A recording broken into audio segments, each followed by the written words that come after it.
Okay जी, next point पे चलें। अब आ रहा है कैटेगरी नंबर 3, जिसमें इंस्टीट्यूशन के लिए है। इंस्टीट्यूशन में जैसे मैंने पॉइंट नंबर 8 सेलेक्ट किया है, income of khadi and village industry.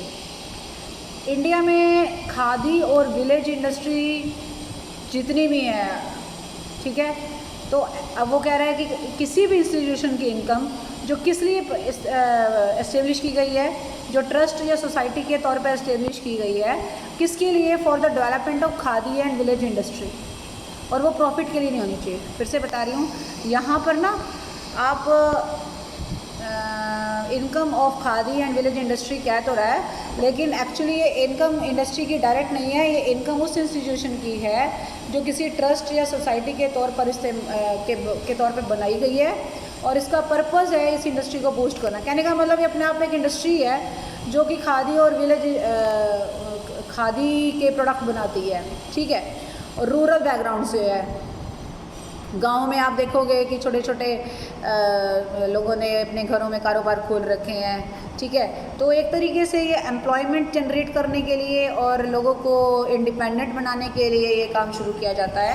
तो और इसमें ये प्रॉफिट अर्न करने के पॉइंट ऑफ व्यू से नहीं होता है। तो ऐसी जगहों पर जो भी प्रोडक्शन होता है, जो सेल होती है, जो मार्केटिंग होती है खादी प्रोडक्ट्स की, ठीक है ना, इस इंडस्ट्री में, वो एक तरह से कहने का मतलब होता है कुल मिलाकर खादी और विलेज इंडस्ट्री की इनकम जो हमारी जो है टैक्स फ्री है, क्योंकि ये प्रॉफिट के पर्पज़ के लिए नहीं है, ये एक तरह से लोगों को एम्प्लॉयमेंट जनरेट करने के लिए, इंडिपेंडेंट बनाने के लिए है, ठीक है। दूसरे नंबर पे आ रहा है income of khadi and village industries board. अब इंडिया में इस इंडस्ट्री को बूस्ट करने के लिए, इसको रेगुलेट करने के लिए, जैसे अभी थोड़ी देर पहले आपने पढ़ा टी बोर्ड, तो ये एक इंडस्ट्रियल बोर्ड है जो कि खादी और विलेज इंडस्ट्री के लिए बनाया गया है, ऑब्वियसली सरकार ने बनाया है।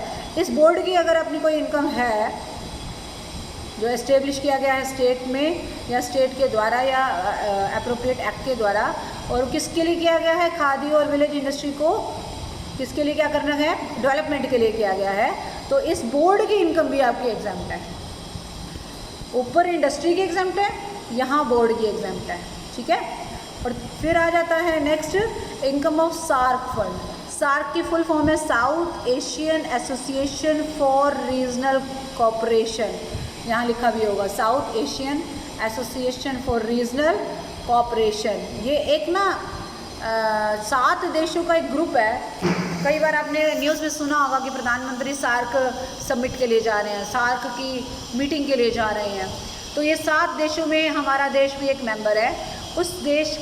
ये इस ग्रुप का एक फंड बना रखा है, ऑब्वियसली इसमें पैसा इकट्ठा होता है, और ये इन 7 जो मेंबर हैं उन मेंबर मतलब उन मेंबर कंट्रीज़ के अंदर जो भी प्रोजेक्ट्स चलते हैं, रीजनल प्रोजेक्ट्स चलते हैं, उन प्रोजेक्ट्स की हेल्प के लिए बनाया गया है। तो किसने बनाया है, setup by Colombo plan declaration, ठीक है, इसने बनाया है, और इस दौरान बनाया गया था, मतलब इसके द्वारा बनाया गया था। इस फंड की इनकम भी हमारी टैक्स फ्री है। फिर आ जाते हैं, ये 2 नाम है, IRDA और CERC, 2 अलग अलग पॉइंट हैं। तो इन दोनों इंस्टीट्यूशन की इनकम भी टैक्स फ्री है।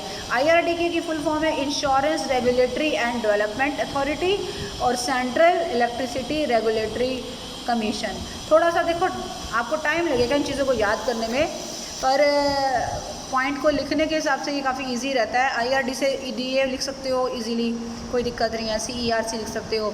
तो ये दोनों इंस्टीट्यूशन इंडिया में जो काम कर रहे हैं उनकी इनकम भी आपकी टैक्स फ्री है।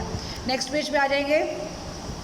नेक्स्ट पेज पे सबसे ऊपर देखिए point number 15, any income of Prasar Bharati. आपने सुना है रेडियो पे कई बार प्रसार भारती वर्ड यूज़ करते हैं, विविध भारती, मतलब वो एक्चुअली जो ब्रॉडकास्ट करते हैं, मतलब न्यूज़ या और चीज़ें ब्रॉडकास्ट करते हैं ना। ब्रॉडकास्ट मतलब जो रेडियो पे आपको प्रोग्राम सुनाई देते हैं, that is broadcasting corporation of India, ठीक है। तो उसमें एक प्रसार भारती है मेन, जो विविध भारती वगैरह आपने सुना होगा, उसकी इनकम अपने आप में टैक्स फ्री है। उसकी इनकम ऑफ प्रसार भारती भी टैक्स फ्री है। और अगर प्रसार भारती पर आपको ज़्यादा कुछ सर्च करना है तो गूगल पे जाइए बेटा, आपको कोई भी ऐसा पॉइंट लग रहा है ना जो भी आपको डिटेल में अगर आपको देखना है तो आप उसको गूगल पे सर्च कर सकते हो। फिर पॉइंट नंबर 16 में मैंने 2 ही पे निशान लगाया, सिर्फ आपको समझाने के लिए। सारे का रट्टा अभी नहीं मारना है, ये रट्टा मारने की ज़रूरत कभी भी नहीं पड़ेगी।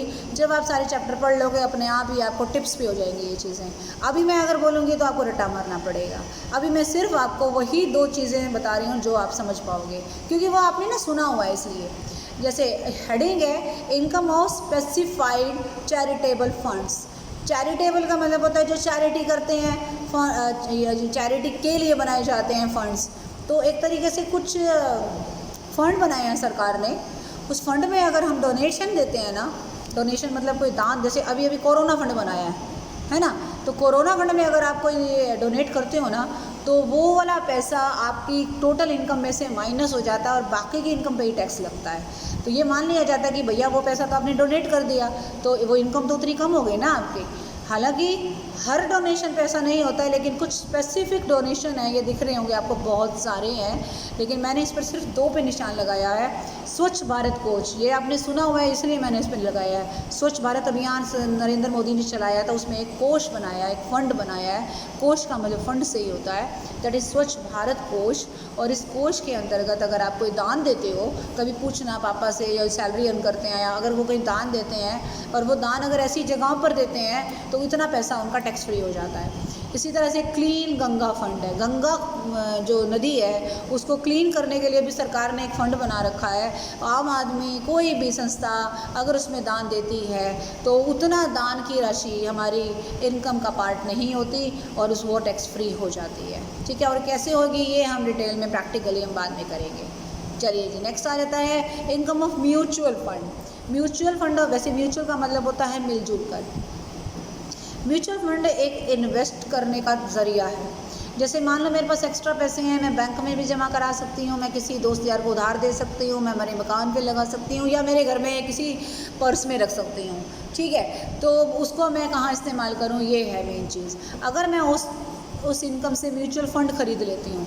अब आपको कि म्यूचुअल फंड तो इंस्टीट्यूशन हो गया यहाँ पे एक तरह से, नहीं, लेकिन उसका नाम भी म्यूचुअल फंड ही है। आपने टीवी पे कई बार ऐड देखी होगी, म्यूचुअल फंड में पैसा लगाइए, म्यूचुअल फंड में पैसा लगाइए। उसका मतलब यही है कि म्यूचुअल फंड जो है वो क्या है कि म्यूचुअल फंड अपने आप में, जैसे शेयर्स डिवेंचर्स होते हैं ना, सिक्योरिटीज़ होती हैं, म्यूचुअल फंड भी अपने आप में एक सिक्योरिटी है।